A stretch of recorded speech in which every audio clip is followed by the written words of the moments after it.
Ma vie en VF, une production de Tunisia Podcast, présentée par Raouia Khadr.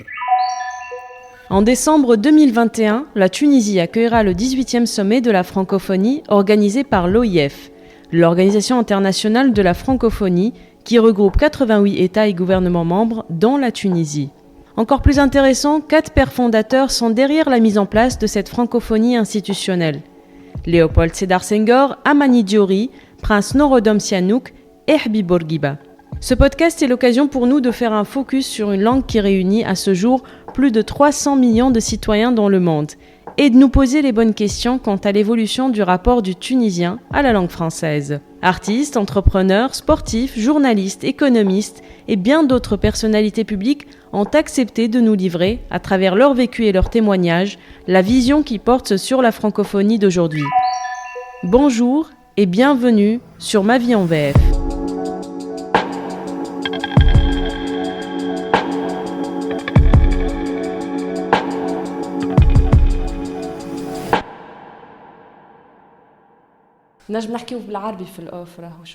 Donc je suis très contente. En fait, je suis venue une fois pour une formation, c'était en management rédactionnel. Vous étiez directrice ou Je crois que je suis venue juste après. C'était Walid Maawia. En tout cas, j'ai vu Radical, les salles. Et ça a changé là-bas aussi. Ça a changé. En tout cas, c'est joli ici. C'est très paisible. Bon, il y a mon bureau que je n'ai pas encore refait. On est en train de tout. On a profité du Covid pour retaper un peu les locaux. De toute façon, du moment que c'est lumineux. C'est vrai. Voilà. Donc on a peint, on a commencé à changer tous les espaces. L'équipe s'agrandit et pas l'espace, donc on a remodelé les choses. On a fait des flexi-office. En fait, مثلا السالة اللي بحذايا سي منها سال ريونيون منها يجي يقعد يخدم غادي ونجم بعد اليوم نخدم هون غدا نخدم غادي سي اكسيلون سا كل واحد عنده الكازي نتاعو ولا البلاكار وهذاك ça bouge pas comme ça il peut mettre ses affaires mais il n'est pas forcément installé باش نرجع نقرا هون باش نرجع نقرا هون عايشك او موان البيريود نتاع الكونفينمون صلحت الحاجه باش انا هذيك اللي en fait بعديك معناها يا الكونفينمون كيف ترجع il y a quelque chose de nouveau, donc ça crée, comment dire, الواحد فادت شوية.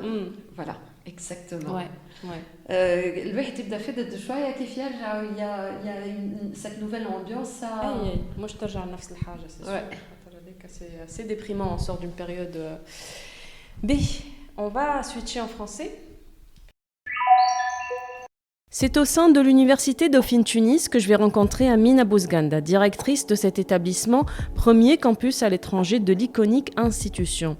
Elle continue ainsi de faire partie de la grande famille dauphinoise, puisque c'est à Paris-Dauphine qu'elle obtient son doctorat en mathématiques appliquées à la finance en 2005. La jeune femme à l'allure sportive, bien dans ses sneakers branchés, cheveux lâchés, m'installe dans son bureau lumineux. Dauphine Tunis se trouve à l'Amran, dans un site aussi calme qu'inspirant. Pas très loin du parc du Belvédère, l'université présente cet avantage d'avoir un beau jardin, propice à la déconnexion et donc aux études.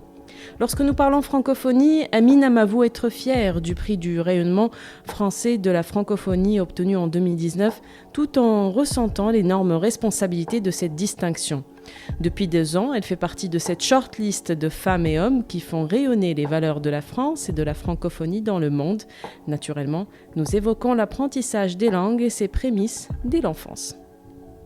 Alors, le rapport avec la langue française, c'est un rapport très naturel, puisque en fait, aujourd'hui, je ne me rappelle même pas quand c'était le début de l'apprentissage de la langue française. Je pense que ça s'est fait parallèlement avec la langue arabe.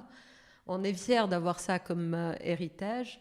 Et puis, on a commencé à étudier ça à l'école depuis le primaire. C'était un choix personnel aussi de continuer le secondaire dans un lycée français. Donc, en fait, j'ai fait le lycée tunisien jusqu'à la 4e année secondaire. Et après, j'ai changé au lycée français à partir de la seconde. Ce qui n'est pas très courant. Ça arrive. J'ai plein d'amis à l'époque aussi qui l'ont fait. peut-être que c'est lié aussi à un objectif de carrière. Je voulais absolument continuer les études en France et donc c'était plus facile d'accéder à certaines universités ou certaines formations post-bac à partir du lycée français. Alors je vais détailler un petit peu cette partie-là. Est-ce que c'était le choix de Emine, justement, ou c'était les parents, ou la réflexion était venue un peu plus tard, justement, vous êtes lancé dans les études secondaires tranquillement, dans le lycée tunisien, et puis à un certain moment, peut-être en 4e année secondaire, là on commence réellement, on a 15-16 ans, à se poser des questions sur les études universitaires. C'était l'idée de qui de changer?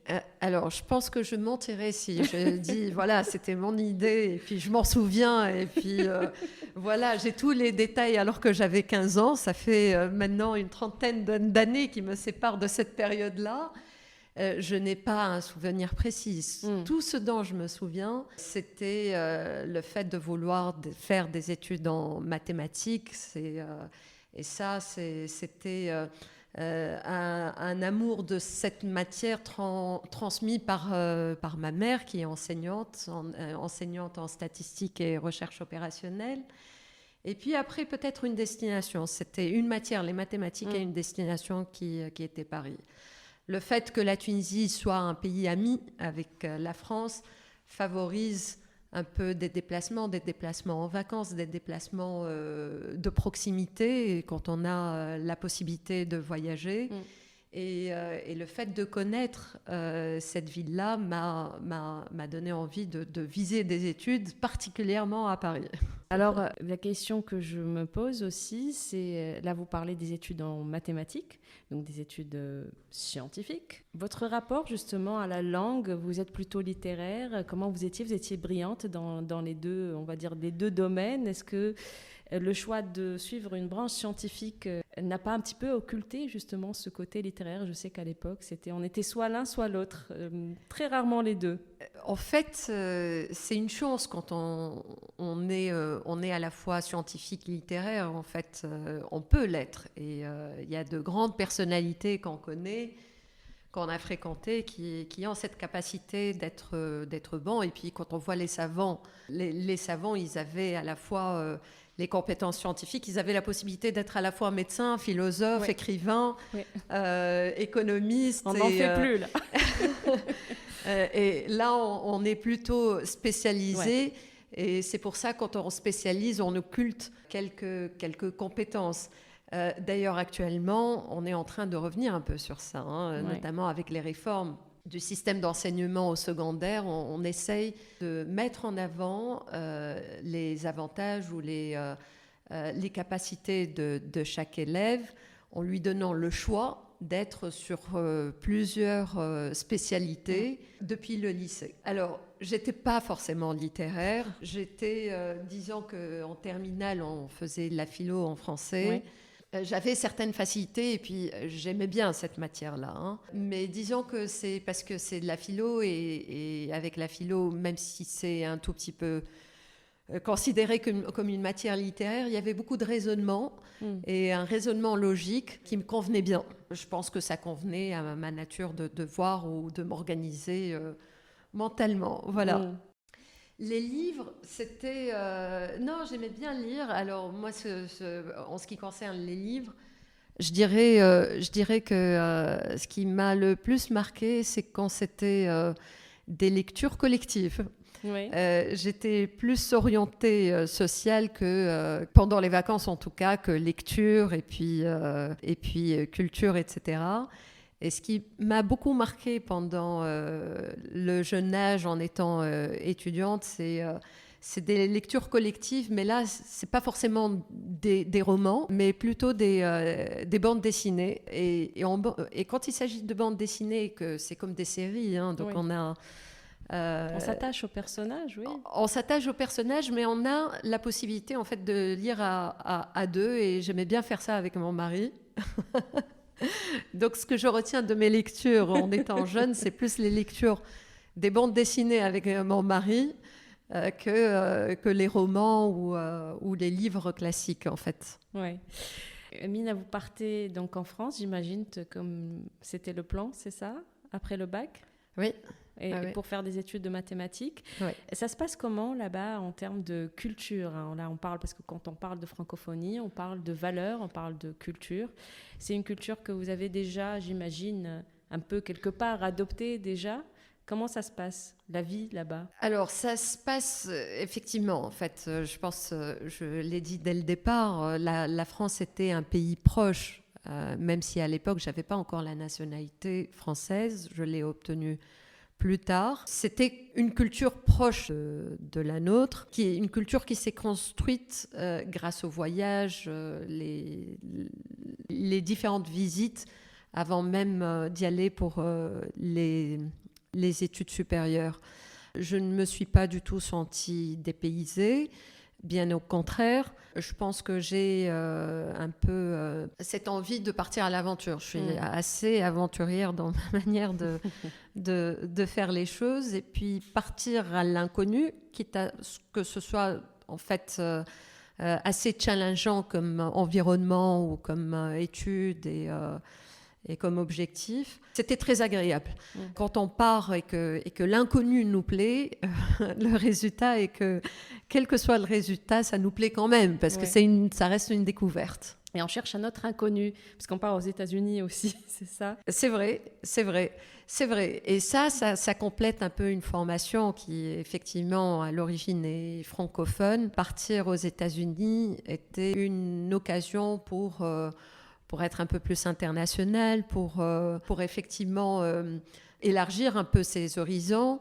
Il faut dire que j'ai fait mes études à Dauphine, et puis à Dauphine, on interagit avec des chercheurs et puis des intervenants de tous les pays, notamment aux États-Unis. Ouais. J'étais chercher aux États-Unis justement une équipe de chercheurs qui travaillait avec l'équipe française. Donc voilà, ça complétait un peu un parcours avec effectivement une certaine diversité, puisqu'on aboutit à une formation qui est à la fois anglophone, francophone et tunisienne. Ouais. Et si on devait faire pas un comparatif, mais comme ça, un constat sur les 3 systèmes éducatifs, qu'est-ce qu'on peut retenir en termes d'apprentissage des langues, pour rester focus sur le sujet principal? Alors, là, vous évoquez une période lointaine, encore une fois. Oui. Une période lointaine où l'Internet n'existait pas. Où on devait faire des recherches tout seul. Et effectivement, où l'apprentissage se fait par les formateurs et que par les formateurs. Ouais. Et où la formation des formateurs était importante. Aujourd'hui, ce n'est plus le cas. C'est-à-dire qu'aujourd'hui, les jeunes au lycée se forment autant par l'auto-formation, donc par les réseaux sociaux, par les contenus web, que par l'enseignant lui-même.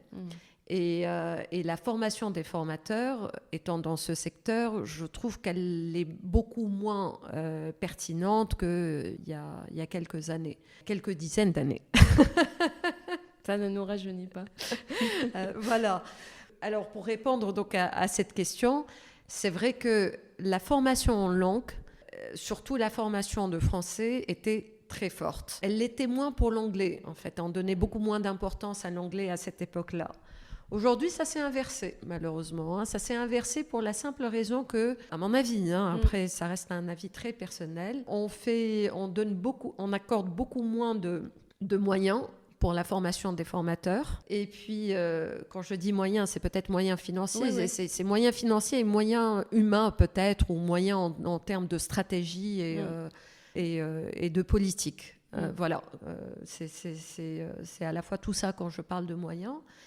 Et d'un autre côté, il y a toutes les ressources Internet qui deviennent anglophones. Je pense...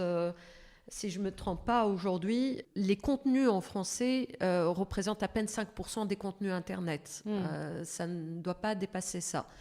Donc imaginez un jeune qui va sur YouTube, et maintenant on sait que les jeunes apprennent beaucoup sur les réseaux sociaux ou par les applications web. Ils trouvent plus de contenu pour leur centre d'intérêt en anglais qu'en français. Donc ça fait...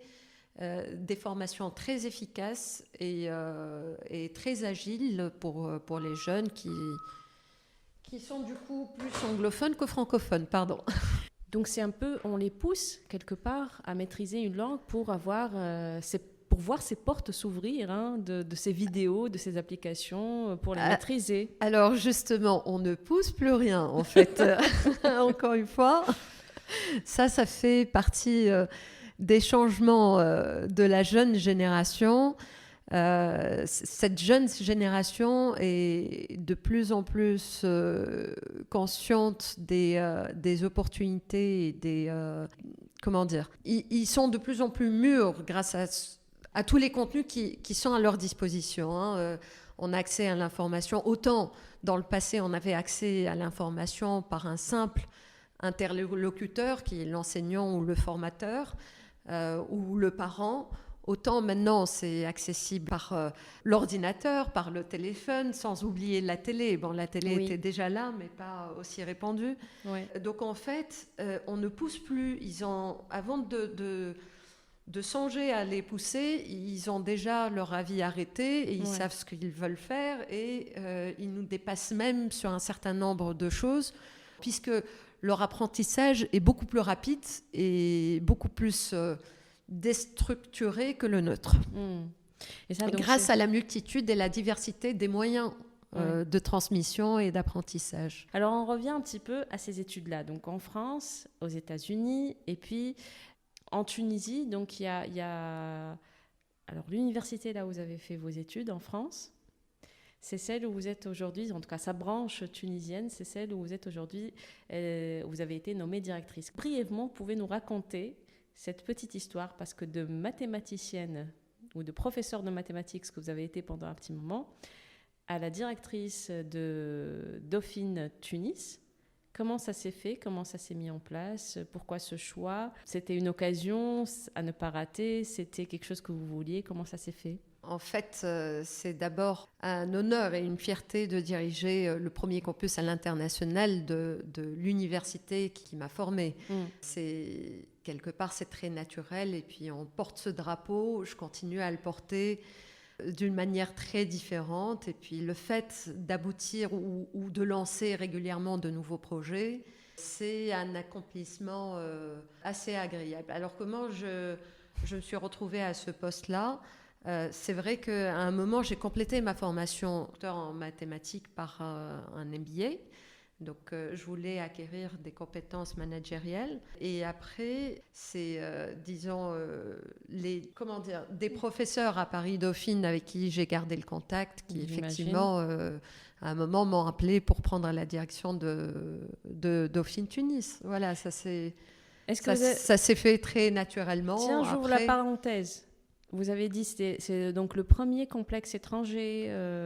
Oui, Dauphine-Tunis, c'est le premier campus à l'international de Paris-Dauphine. Depuis, il y a eu Londres, il y a eu Madrid, il y en a eu d'autres qui...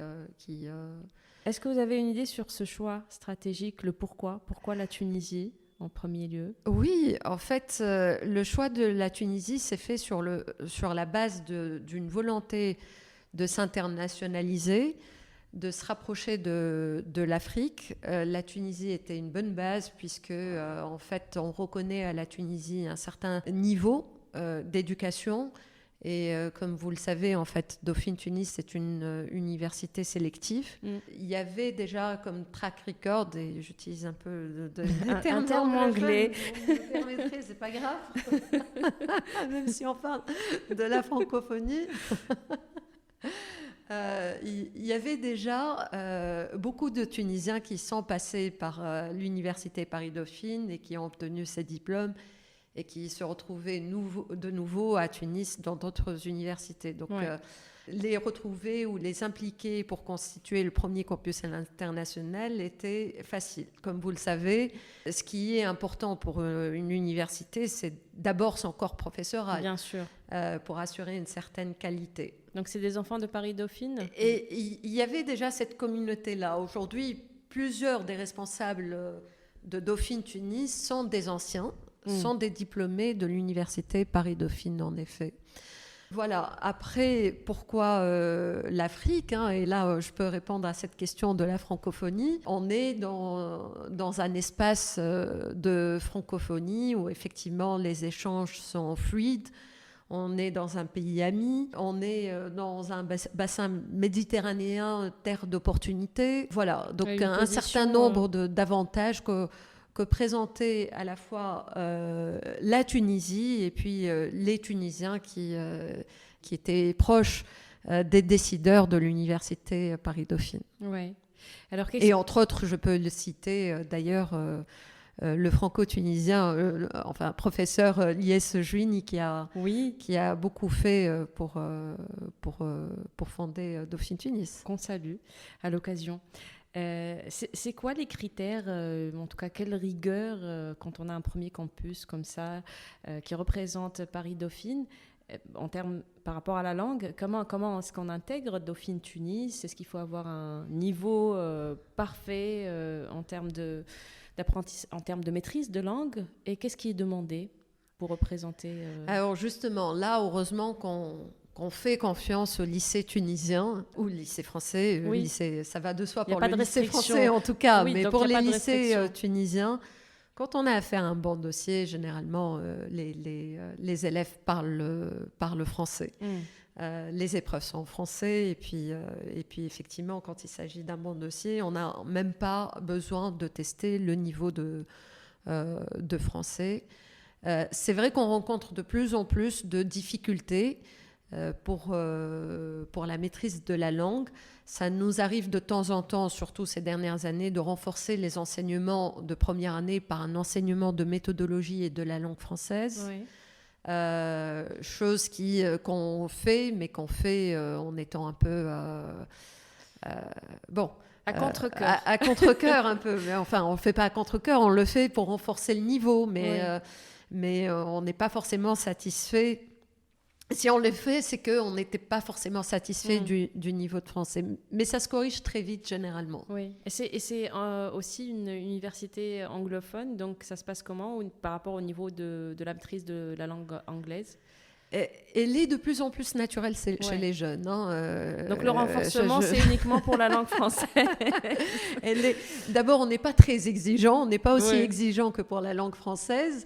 Et généralement, le minimum qu'on exige, les étudiants ou les élèves qui arrivent ici l'ont déjà. Voilà, vous avez un petit peu mis peut-être le doigt sur le bobo, mais c'est ça, donc le constat que vous avez par rapport à... Ça fait combien d'années là? Ça fait une dizaine d'années, un peu plus que Dauphine Tunis, maintenant ça fait 12 ans. 12 ans.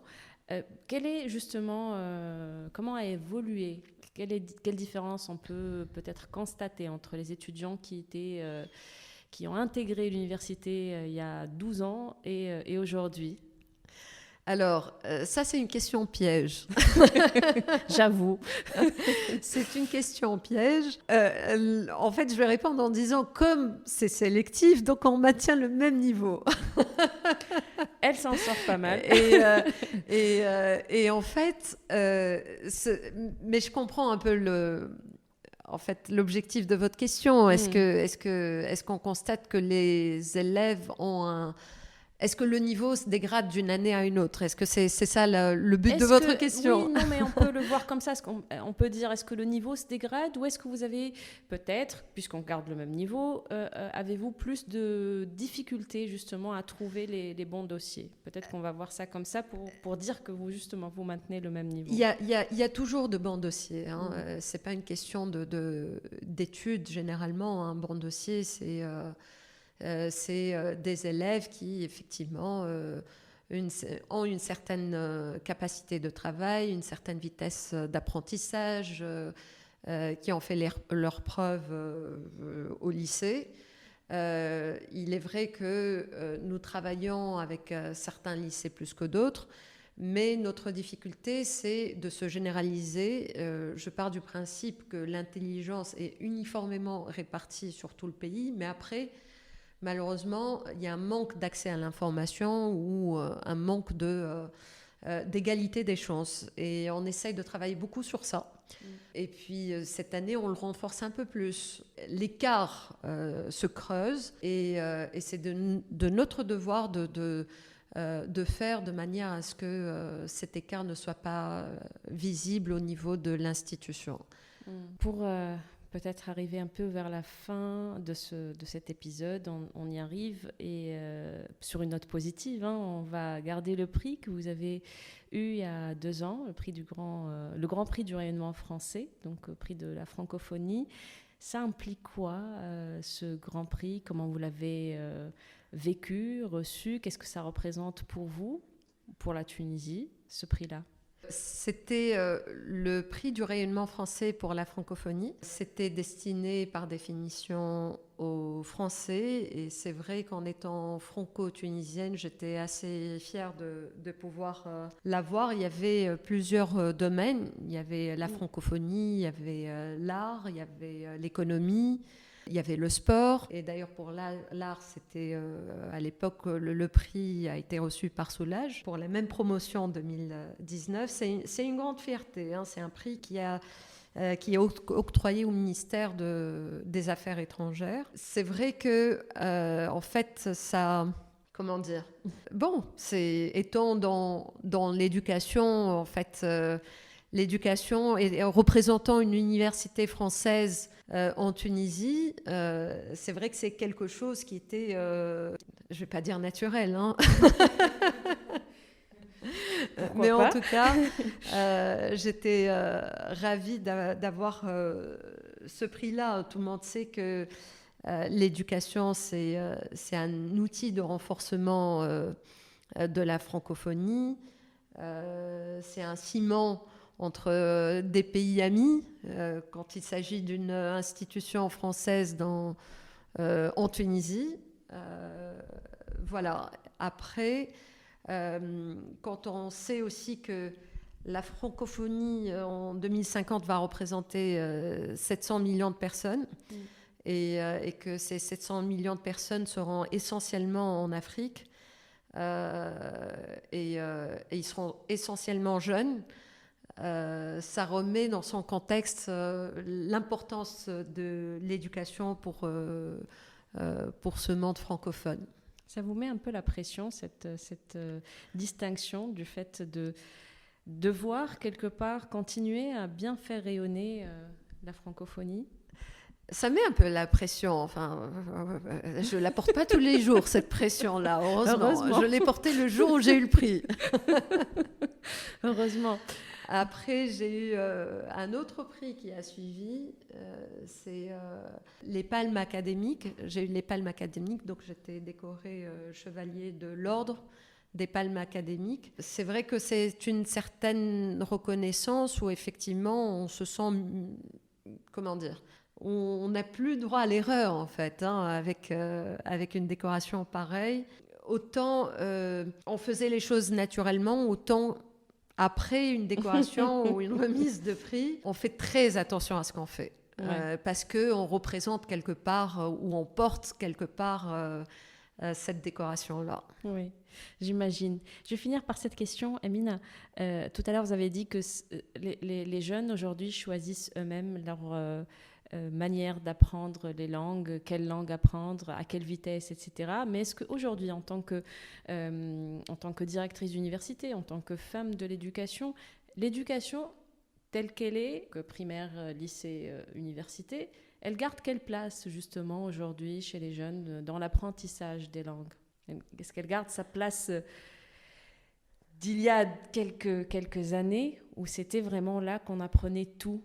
Je dirais que l'école aujourd'hui, les formations doivent sensibiliser de plus en plus les jeunes à l'apprentissage des langues d'une manière générale. Parce qu'en fait, aujourd'hui, maîtriser l'arabe, le français et l'anglais pour un Tunisien est un minimum. Si on veut se distinguer sur un CV, ça serait intéressant d'avoir une 4e langue. Oui. Et je vois beaucoup de jeunes autour de moi qui cherchent à avoir une autre langue comme l'espagnol, l'italien ou l'allemand. Parfois même le chinois ou le russe. Après, effectivement, c'est vrai que si on considère le chinois, ça reste parmi les langues les plus parlées dans le monde. Et puis aujourd'hui, les intérêts économiques vont de plus en plus du côté de l'Asie. Et donc, apprendre le chinois est un avantage compétitif, je dirais.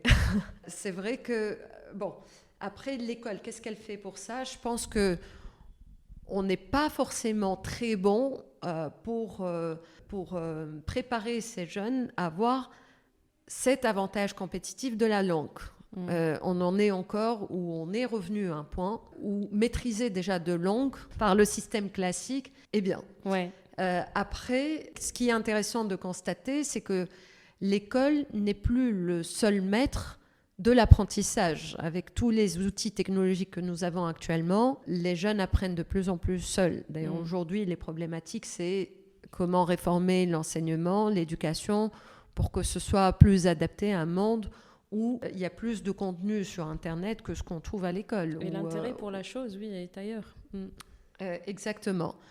C'est pour ça, depuis tout à l'heure, je parle aussi d'intéresser l'étudiant, de créer un environnement. Il faut viser plus la méthode d'apprentissage et l'ouverture d'esprit et compter plus sur les capacités interpersonnelles à apprendre seul aujourd'hui.